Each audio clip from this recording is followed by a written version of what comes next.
Okay, let's make it quick. I love Cars. I've been watching this movie since I was like 1 year old and love it to this day. I like the story it was telling, the art style, and the charming characters and stuff. I loved it so much to the point where I bought all the merchandise and toys and stuff and learned how to draw all the characters, and it even made me dream about my career of making films just like this. It's one of my favorite and influential movies of all time. But while growing up, I've noticed something weird and I couldn't even understand. I've seen so many people online and around me say that this car is just a corporate cash grab that has no reason to exist other than sell toys and is a black sheep in the Pixar library, and treating it just as a formulaic and generic story that's just okay at best, just like a bunch of Illumination films. Now, I used to always oppose those claims, but I couldn't actually support my argument as a kid. But after years of rewatching Cars and analyzing in an extreme depth, I actually realized that there are many aspects that I only managed to find that disproves that fundamental flaw of the movie that everyone was talking about. And I slowly realized how unfair and ridiculous those claims were, and how people just misunderstood the movie's premise and the messages and stuff. So I waited a long time to polish up my claims and evidence to back it up. So I think it's gonna be kinda interesting. So in this video, I'll be digesting this movie in every single aspect and tell you why it's a true misunderstood masterpiece. I'll start with the most obvious one first. This movie does Lightning's character arc exceptionally well and detailed, and already does a better job than most movies with this kind of redemption arc story structure. So basically, the general story of this movie is that he starts as a selfish prick, but after destroying the road and being stranded in a quiet little town named Radiator Springs, he is forced to fix the road and help the townsfolk as an obligation. But as the movie progresses, he starts helping them out of genuine attachment and learns to care about others. And throughout the film, Lightning eliminates his flaws and grows as a person in a detailed and focused way by having specific characters address his specific flaws. Like Sally, for example, helps him be more thoughtful and nicer to people in general, and Mater makes McQueen more honest to people and eliminates his flaws of prejudiced belief towards rusty old cars by showing him he's not that different from him by doing tractor tipping and backwards driving together and stuff. And Doc Hudson makes him more humble and realize that racing isn't just about winning, but sportsmanship and caring about each other. It's already a lot less one note and basic than the usual movies with this kind of basic redemption arcs, where the main character has just one single flaw and the one character or the group of them solve the conflict together. It's more interesting, I think. And that's only when we're talking about the surface level stuff that most people know about and most YouTubers mention in their reviews. But further in the film, this truly defining scene in the middle makes it clear that this movie has more layers than you may think. So basically, Sally takes Lightning for a drive, and Lightning slows down to see the beautiful scenery in Radiator Springs, and learns the history of the town becoming forgotten because of the construction of the interstate and overshadowing the town itself. The movie reveals this lesson that life is more enjoyable once you start slowing down to appreciate the little things, and also reveals the social commentary on the capitalistic society that just ditches something when they already had their fun, instead of latching onto it and actually caring about it. And when you go back and rewatch the whole thing, you would realize that it all makes sense now and see the small and subtle details supporting those messages. When you rewatch the whole thing, the opening scene sets up just about everything about the social commentary and the message to slow down. The Piston Cup reporters only care about the fame of the racers like Lightning McQueen, and look down upon the pit crews like Not Chuck that are apparently not as important as the racers. How will I ever find anyone else who knows how to fill me up with gas? Adios, Chuck. And my name is not Chuck! Oh, whatever. And they never get to slow down and relax as they're living in the fast lane. The glowing example I want to talk about is that character named Harv. He's manipulating Lightning and always taking advantage of the fact that he's young and ignorant at that point of the movie. And he constantly looks down on people who are smaller than him, like the Radiator Springs residents. And no physical appearance of him not being present in the movie helps too, as it makes him even more colder and sinister. and makes him a way to tell the context of lightning before being stranded in a Radiator Springs. But after he gets lost in Radiator Springs, you can see the contrast from the first act of the movie. The residents treat lightning as everyone else, and the added depth of the film gives side characters extended roles too. Like the cozy mood of extra side characters show Lightning how to slow down and relax. And Lightning treating Mater like dirt in the first half of the movie shows that Lightning inherited that element of prejudice from living in the fast lane, as that is exactly what the bunch of reporters did to not Chuck. But by having him learn to slow down and being hooked up with Bessie, and learning who Mater really is and how he's really worth, he realizes that Mater has a lot worth than he thinks he has, and starts respecting him. And it greatly contrasts from the cold and sinister capitalistic settings we've seen before in the movie, where Lightning didn't even have any chance for that opportunity, and supports the lesson to slow down and appreciate the little things. Yeah, that's cool and all, but this is nothing compared to Doc Hudson in this film. I have to say, I like Doc Hudson a lot. He is by far the most depthful and nuanced character in the film. He further critiques the capitalistic system that lacks empathy, as he was abandoned and forgotten by the public after his big crash while racing, but he also has a conflict of isolating himself from society and refusing to acknowledge his legacy as a racer, and anything related to his traumatic past.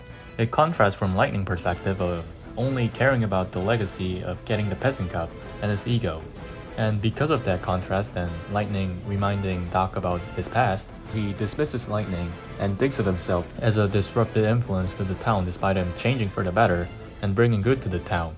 This movie gives us a pretty fun chemistry between Lightning and Doc, both learning from their flaws from each other, with Lightning learning about the colder side of society and deciding to break the trend of abandonment and the lack of empathy by helping the king cross the finish line at the end, and Doc deciding to acknowledge who he is at the end by opening up his own racing museum and becoming Lightning's pit crew. Doc Hudson wanted to distance himself from his past so much, ironically, he got stuck in the past. It's after he accepts Lightning for who he is, embraces his past, that he is able to move forward in life.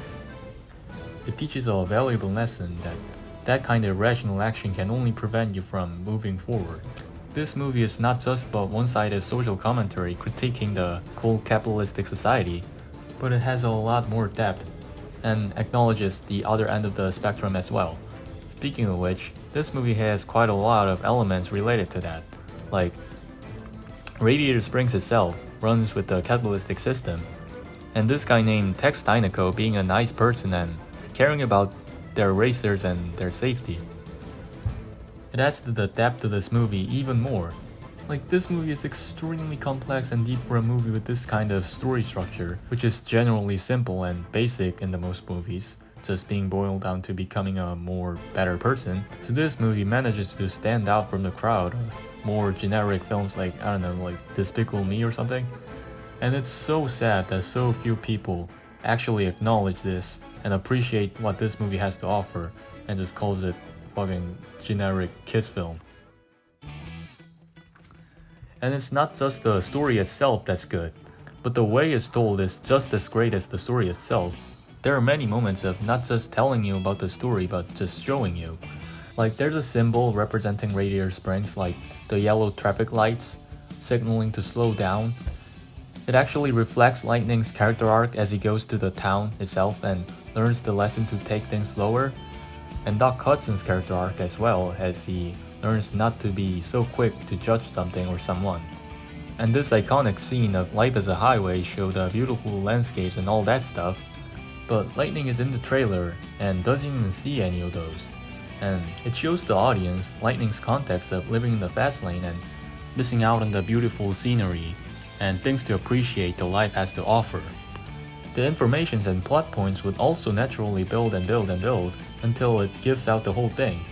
Like the opening cutscene sort of kinda implies that Lightning has a lot of talent but has a long way to go, just with his expressions and the way he confidently maneuver around the track without explicitly telling the audience. But then it gives the information away in the post-race interview scene where he lies about his shortcoming and treats his pit crew like dirt. And also this scene where movie kinda sorta implies that Radiator Springs is a quiet little town in the opening, with the yellow traffic light I mentioned earlier, like signaling to slow down, and like the pace itself in general being kinda slower. And this scene where Lightning gets tried in the court shows their pride of their town despite it being kinda forgotten. And finally giving out the plot point that it's indeed a forgotten little town, and the scene where they desperately try to sell the tourists their products. Like, it's so natural and prevents the plot points from coming out of nowhere.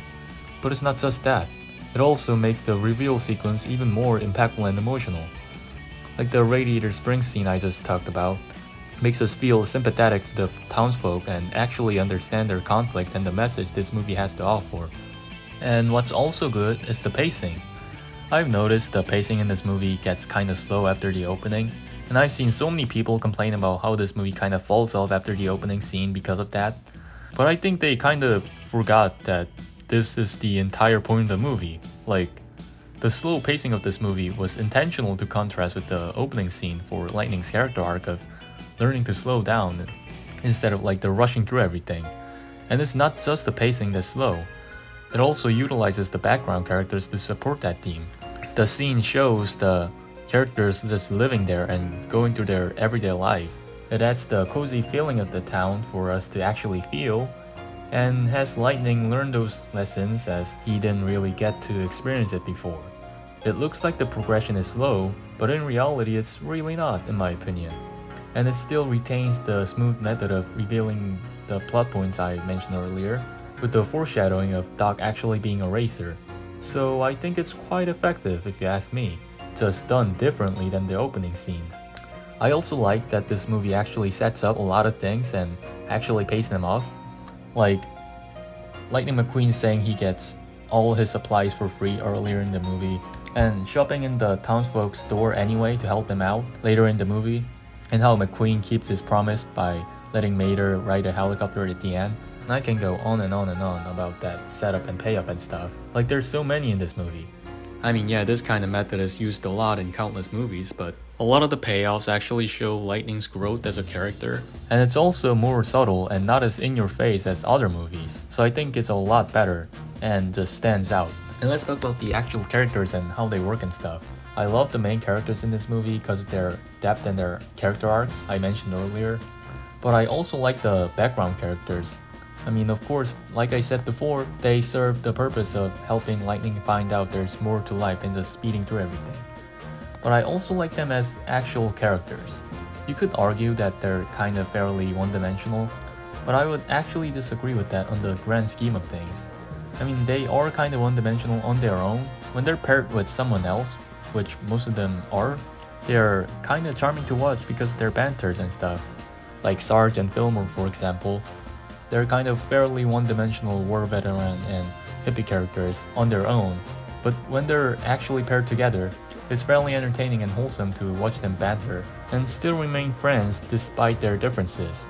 So I actually disagree with the argument on the characters being generic as well. And let's talk about the visuals. Like, I would say it's simply just gorgeous. Like, the graphics in this movie have the perfect balance between the warm tone seen in the early Pixar films in the late 90s, and the overall realism with its lighting. Like, it's literally the best of its both worlds. But it's not just the fact that it's pleasing to look at, it's not as shallow as that. It actually serves a thematic purpose as well. The gorgeous visual of this movie is actually crucial for Lightning's development to relax and slow down to appreciate the things around him. Like, imagine if the movie looked like some generic kids cartoon like the Illumination movie. It would not have been convincing to see Lightning be amazed with its surroundings and stuff. So, it's the visuals that complement the message and the writing of this movie. Oh yeah, the character design also are excellent and communicates what the characters are all about. Like, Lightning McQueen has those fancy and sharp look in his decals on his body, like his lightning bolt and sponsors and stuff, and it represents his cocky and arrogant attitude in the first half of the movie, but it also conveys his caring and friendly side with those curves and the circular looks in his overall body, and it represents his capability of redemption and stuff, you know? Lightning's design also contextualizes him inheriting the cold aspects from the society, as reflected in his sharp decals instead of his actual body, and it adds to the social commentary. It also shows the progression of his character, as Lightning loses the sharp designs in his decals at the end of the movie, symbolizing his redemption. Like the other characters like the King also have the same philosophy of conveying his character through the design. Like the King spoiler representing his status and etc. Like it's all over the movie and it's awesome. Let's now move on to the main dish, the elephant in the room. The part you guys have been most waiting for. Let's talk about the world building and the reason why the characters are cars in the first place. I've seen so many people say that this world building doesn't make any sense or the story doesn't need the characters to be cars, but I actually strongly oppose that. Like, I would say that not only does it make the movie itself more interesting and help it stand out, as there are not really many films populated only by cars, but also directly enhance the actual plot and the context of the story they wanted to tell. Because Lightning McQueen is a race car, and prior to meeting the residents in Radiator Springs, he only knew how to go fast in a racetrack, and never got to slow down for once, as he was a sentient race car and that was his purpose, quote unquote. And that symbolizes lifestyle of living the fast lane and ignoring the little things to appreciate. But after going to Radiator Springs, he actually learns to slow down to relax and appreciate things. It summarizes Lightning's context prior to going to Radiator Springs in an interesting way, and more importantly, the concept of a sentient race car learning to take things slow in life gives the ironic twist to the plot, but also enhances the theme of slowing down and relax instead of rushing through everything in an actually really fun way. And it also adds to the social commentary, as Lightning as a sentient race car is expected to do one only thing, that is racing, because that is his purpose as a race car. And he was considered as a character to entertain people rather than an actual person. Like them being cars serves as a metaphor for the themes and messages, and makes them just that more memorable and just impactful in general. And just overall makes the movie a whole lot better. And even in terms of like the logic of how the world is operated, I would say it makes enough sense to avoid making people confused and derail out of actually appreciating the movie. So I would say overall, the decision to make the world building around cars was a great call. And all those things I have talked about to this point, like the story itself being great, and many details and methods that is told also being exemplary, makes the movie truly impactful and memorable in my opinion. But I think a lot of people missed or just misunderstood those things because of the seemingly simple premise of the movie. And it's actually sad to see. Like that's literally the reason why I made this video in the first place. And outside the actual movie itself, I've also heard so many people complain about how Cars is a cynical movie and only exists to sell toys, therefore is soulless and devoid of creativity. But all those executives' idea of trying to sell toys based on the characters of the movie, I don't think is a fair criticism to the movie itself, as the selling toys and all the money stuff was the executives' idea. And in the actual process of making the film, I could feel the love and like the passion poured into this movie, as seen in the iteration of the story formula of redemption arc, and adding the extra elements to make the plot more compelling and complex. And the insane amount of deep-cut references to the motorsports, like all the many cars related to big names like Richard Petty, Bob Costas, and I can go on and on and on. And not to mention the efforts to make the towns in Route 66 as accurate as possible, and the message of slowing down to appreciate the small things actually led people to planning road trips to Route 66 and help the actual towns in the road get a lot more attention than tourists around the world. And I think it's simply just not something that could have been achievable without a ton of love and passion poured into a movie. So I'm sorry, I just don't see this movie as soulless like at all.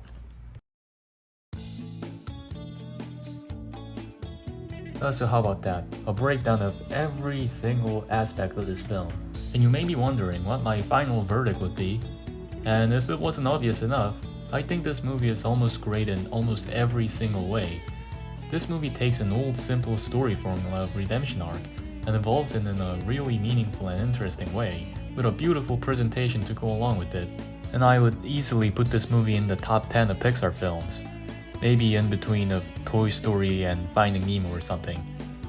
And I want to honor this movie in the best way possible in this video, because as I said before, I saw so many people dunking on this film and saying it's terrible, and I completely disagree with that, so I want to make this video.